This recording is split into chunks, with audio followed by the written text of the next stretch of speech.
Today's my Stevie Ray Vaughan masterclass at impersonation. No, you can't use the term masterclass. And yes, I can use the term Vaughan. Hello. I'm this excited to be bringing you an amplifier that I've never played before. Obviously, we've heard about them. People call about them all the time. That's you right now. This is a 1964, and we know that if you're a vintage guy, you don't need to put the 19 in front of it because it's a 64 Vibroverb.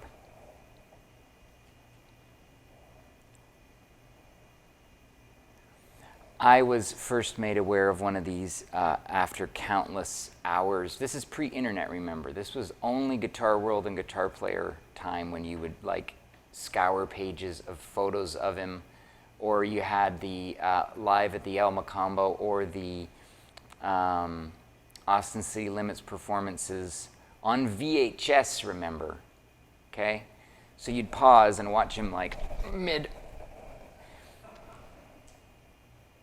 This is a big deal. He apparently played 2 sequential serial numbers. I have no idea how true that actually is. A 15-inch speaker. This one that we have has had a number of mods done to it based on Cesar's mods that increased power. This has 4 6L6s in it. So this is like, yeah, 40 watts, but come on. We're taking it to a whole other Stevie Ray level. I thought it would be really fun to obviously plug in a Strat, tune down to E flat, bring some tube screamers from home. One of them, the first was originally one of the Maxon OD9s that does have the true bypass switch, and it is based on obviously an old 808, but I had it modded. Analog Man modded that to be their silver mod, their 808 silver mod, and then the second one is just one of the stock mini tube screamers that actually sounds quite a bit like an 808. So I'm going to run them separately, run them together, run it clean, and we're going to listen to a 64 Vibroverb in the vibrato channel, first input. Start clean on the neck.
So pretty clean and pretty sparkly. This does have some older tubes in, well, V2, which I'm in channel, vibrato channel right now. There is a newer preamp tube in there, a JJ ECC83, which is like the European version of the 12AX7. So that's a newer one. It is really fun with these, obviously, when your amp tech gets in there and they're biased correctly and you can mix and match preamp tubes. It's pretty, you'll hear the difference in that. I'm going to start now with my first tube screamer, the Analog Man, in the vibrato channel. So here was the clean.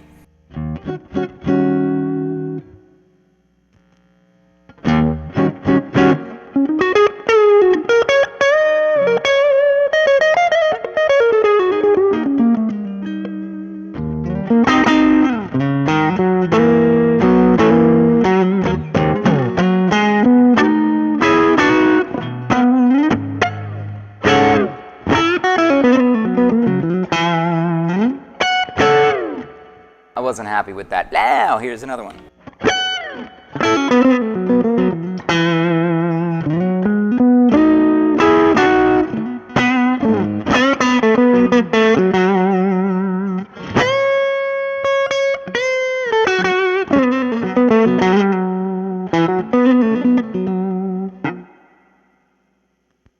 Okay, the dirtier of the two, which is the mini.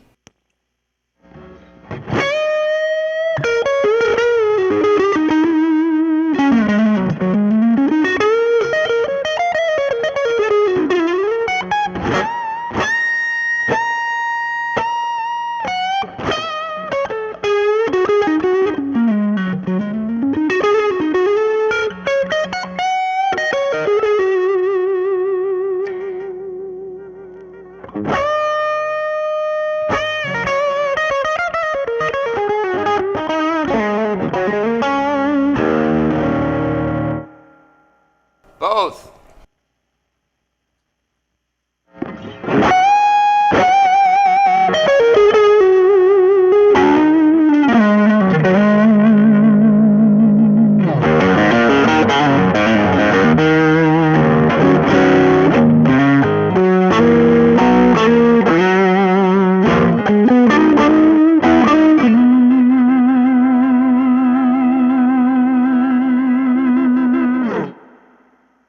Why do that, you ask?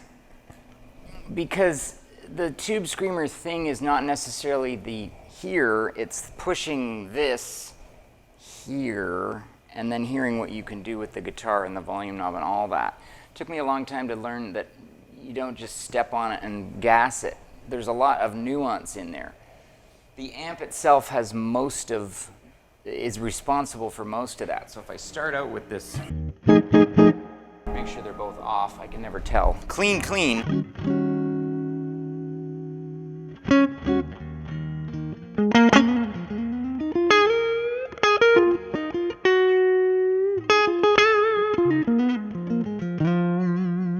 That Fender clean that people talk about, that's that.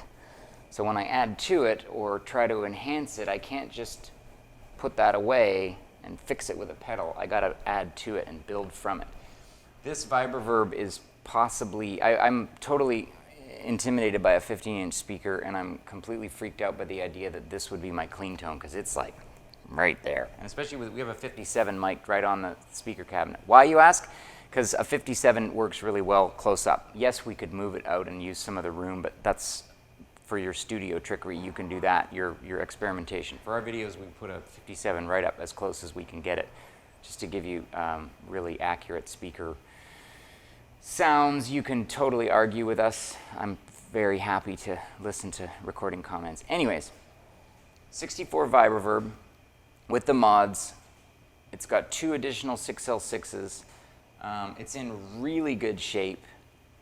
It's, I mean, this came to us like this, and I plugged it in just to make sure everything worked, and this is the condition it's in. So obviously you're gonna you know, take it to your amp person and they can run through it. But the website has photos of the interior in the chassis. It's got all the wiring, shows the mods. No, neither of those pedals are for sale. You guys probably already have one of each or both. But really, really an exciting amp for us to have in the shop because it is the real deal, and it, in the hands of a player who can actually pull off those licks, it's that Fender clean sound that you've probably always thought, I wonder if that actually sounds that good. And if I can make it sound even slightly that okay, a real player could make it sound incredible, like obviously Mr.